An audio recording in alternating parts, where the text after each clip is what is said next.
के हेतु मतलब किस वजह से आजकल लोगों की अग्निमंद है। सिंपल लैंग्वेज में अगर मैं बात करूं तो ये चीज़ होती है। और मैं ध्यान इधर उधर जाता रहता है क्योंकि एक दो जो मोबाइल लगाए रहते हैं तो सिस्टम प्रॉब्लम होती है। तो देखिए, जब कभी भी तीव्र विरेचन होता है मतलब क्लासिकल वमन विरेचन अगर आप कराते हैं तो उसके बाद हमेशा अग्निमांद होती है। और इसी वजह से आप ये जानते हो कि प्रॉपर संसर्जन क्रम कराया जाता है। तो ये बात पहला ख्याल याद रखिए। हालांकि हर चिकित्सक जानता है, बट हर रोगी को भी ये बात पता होनी चाहिए कि जब भी क्लासिकल वमन विरेचन या बस्तियां क्लासिकल वाली दी जाती है, निरू बस्ती दी जाती है, हालांकि बस्ती देते हैं वो तो हमेशा दीपन पाचन ख्याल रखता है, बट क्लासिकल जब भी विरेचन होता है, खास करके विरेचन के लिए एकदम एग्जैक्ट वर्ड यूज किया हुआ है, तीव्र विरेचनानी, मतलब क्लासिकल विरेचन जो हमारा कराया जाता है, जो विरेचन कराया जाता है जिसमें फोर्सफुली चीज़ें निकलती हैं। हालांकि वहाँ पर भी तरीका होता है, पहले दीपन पाचन कराते हैं, फिर घृतपान कराते हैं, जिससे शाखा से सारे दोस्त, मतलब शाखा मतलब आपके हाथ पर और भी बॉडी पार्ट्स, वहाँ से सारे दोस्त आपके कोष्ठ में आते हैं और कोष्ठ में आकर के फिर बाहर निकलते हैं। तो उन सारे कंडीशंस में आपकी अग्नि मंद रहती है। इसलिए हमेशा संसर्जन क्रम अगर आप सही नहीं फॉलो करते हैं तो ग्रहणी दोष्टि होने के चांसेस बहुत ज़्यादा हो जाते हैं। दूसरा है विड़मूत्र वायु वेग धारणा। क्यों मैंने लिया है, क्योंकि आजकल मेजॉरिटी लोग की आदत होती है कि अगर किसी काम में फंसे हुए हैं तो यूरिन या पॉटी के प्रेशर को होल्ड करते हैं। कई बार हम घर से बाहर होते हैं, वो हमारी मजबूरी कभी कभी फंस जाती है, कुछ ऐसे सर्कमस्टांसेस हो जाते हैं। हालांकि आज की डेट में हर जगह मॉल है, सुलभ शौचालय है, सारी चीज़ें हैं, गवर्नमेंट ने भी हर जगह करी है, बट उसके बावजूद कई बार हमारी आदत भी होती है, कोई काम कर रहे होते हैं, हम सोचते हैं चलो इस काम को निपटा लें, ये चीज़ें किसी से बात कर रहे हैं, हमें उठकर जाना पसंद नहीं है, सो हम बेगों का धारण कर रहे हैं। तो यहाँ पर है विड़ मूत्र बेग वायु धारण।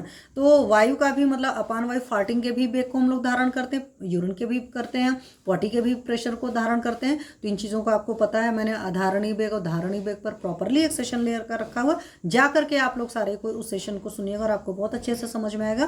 तो इन बेगों का धारण आपको नहीं करना। अध्यशन, अध्यशन का सिंपल सा कंसेप्ट होता है, हालांकि मैं कुछ चीज़ें बता रही, आप लोग फिर मुझे भी बताएंगे कि क्या क्या है। अध्यसन का सिंपल सा कंसेप्ट ये होता है कि आपने एक बार खाना खाया, वो खाना नहीं पचा, आप दोबारा खा रहे हैं। ये आदत खास करके लोगों में होती है, उन लोगों में होती है ना जिनकी आदत होती है दिन भर हमेशा मुंह चलाने के बीच बीच में। मुंह चलाने मतलब खाने वाला, मुंह चलाने मतलब बोलने वाला नहीं। हालांकि अति बोलना भी खराब होता है, इसलिए मैं सेशन 1 आवर का लेने के बाद बहुत कम बात करना पसंद करती हूँ।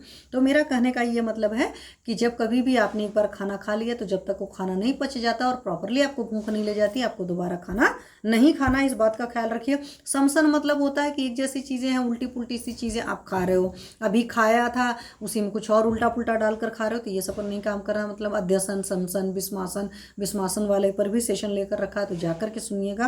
तो ये सब सारी चीज़ें आप नहीं करना है, मतलब सही गलत चीज़ें एक साथ खा रहे हो, उल्टा पुल्टा खा रहे हो, बीर विरुद्ध वाला जैसे लिया हो ना, प्रॉपर विरुद्ध आहार पर बिहार पर जो मैंने सेशन लिया है, जाकर उसको सुनिएगा। जागरण, अगर रात्रि जागरण करते हो आप, सुबह देखो बहुत सारे लोग होते हैं जो रात में जगे रहते हैं और सुबह उनको एसिडिटी वगैरह की प्रॉब्लम हुई रहती है। तो इस बात का भी आपको पूरा पूरा ख्याल रखना होता है कि हमें रात्रि जागरण नहीं करना होता है।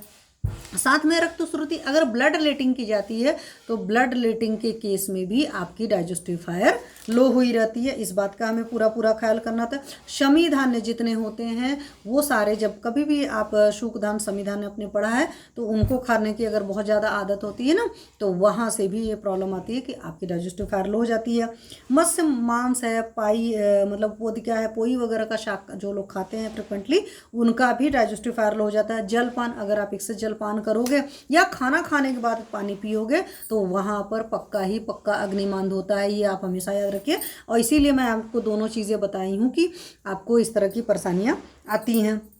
साथ में यह है पिस्टंच, पिस्टी वाले जो भी पदार्थ होते हैं अगर आप उनको खाते हैं तो उसकी वजह से, उड़द की पीठी उठी वाले पदार्थ हर किसी को पता है कि सब बहुत भारी होते हैं, तो ये सब चीज़ें जब आप खाते हो तो वहाँ से भी प्रॉब्लम होता है। सर्व आलुकम मतलब जितने तरह के कंद होते हैं वो सब सारी चीज़ें जब भी आप खाते हैं तो वहाँ पर भी आपको बहुत ज़्यादा प्रॉब्लम आती है। कुर्चिका, मोरट है, छीर है, किलाट है, इस तरह की जितनी चीज़ें, मतलब आप सिंपल लैंग्वेज में आप समझो, मिल्क एंड मिल्क के जो भी प्रिपरेशंस रहती हैं, खास करके प्रिपरेशंस जो होती हैं वो सारी हैवी होती है। तो अगर आपका लो डाइजेस्टिव फायर है तो ये सारी चीज़ें आपको मना की जाती हैं। ताड़ वृक्ष के मत्सक का बीज का भाग, ये साउथ इंडिया में बहुत काफ़ी लोग खाते हैं, मैं वहाँ रही थी तो मुझे पता है। तो ये भी आपका बहुत भारी होता है। कच्चे ताड़ का जो फल होता है वो भी इटसेल्फ बहुत भारी होता है। तो अगर आपको डाइजेस्टिव फायर लो है तो ये सारी चीज़ें नहीं खानी। अगर ये चीज़ें ज़्यादा खाते तो भी होगा और डाइजेस्टिव फायर लो है तो भी नहीं खानी है। स्नेहन वगैरह जब कराते हैं, अगर आपकी लो डाइजेस्टिव फायर रहती है तो वहाँ पर ये सारी चीज़ें अपत्य होती हैं। हमेशा बोला जाता है अग्निमांद के मरीज को अभ्यंग वगैरह हम लोग नहीं कराते हैं, पहले अग्नि ठीक करते हैं उसके बाद ही अभ्यंग होता है, क्योंकि ऑलरेडी मतलब बॉडी कुछ भी नहीं है आपका ले पाएगी, फिर प्रॉब्लम आएगी। दुष्ट बारीचे तो आप देखते होंगे कई बार लोगों को प्रॉब्लम आती है गंदे पानी पीने से, और शास्त्र एकदम क्रिस्टल क्लियर बता रहा है कि अगर आपका पानी ठीक नहीं है तो भी आपकी डाइजेस्टिव फायर लो हो जाएगा, या लो डाइजेस्टिव फायर है तो हमेशा पानी उबाल कर पीजिए, गंदा पानी मत पीजिए। गंदा पानी मतलब जो भी आपको लग रहा है कहीं कुछ प्रॉब्लम है। विरुद्ध अन्न नहीं खाना है, ये इस पर स्टेशन ले रखा। असात में मतलब जो आपको नहीं पचता वो नहीं खाना है। अब हमें मन कर रहा है लेकिन हमें राजमा नहीं पचता तो हमें राजमा नहीं खाना है, हमें काबुली चने नहीं पचते तो हम नहीं खाएंगे।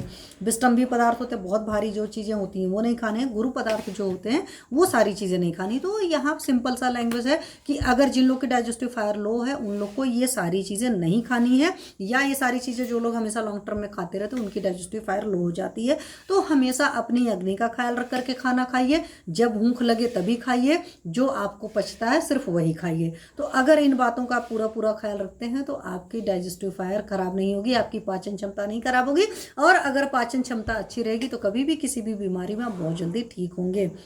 इसीलिए हमारा शास्त्र एक चीज़ और कहता है, चलिए